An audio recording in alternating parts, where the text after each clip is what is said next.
Entitled Neighbor Wants Copy of Grandma's Will. When my grandmother was diagnosed with cancer, she opted for no treatment. She had watched her husband go through chemo, radiation, and surgery, and he was miserable the whole time. She didn't want that for herself. Her family supported her.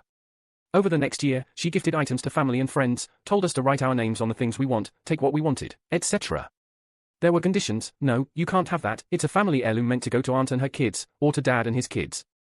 We all knew what those items were and who they were going to, so that was easily settled after she died.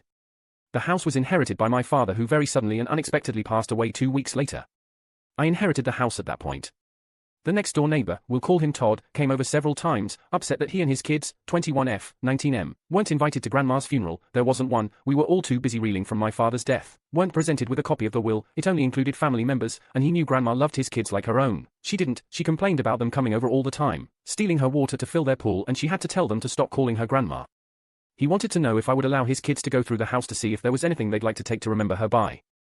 Okay, first, dude. My grandma died 4 weeks ago. And, dude, my dad died 2 weeks ago. I thought he was awfully rude, but I offered to let them go through the boxes I had packed that I was planning to donate, and he was offended. I mean, mortified. He said his daughter and son had their hearts set on some items that were family heirlooms, and I literally laughed at him.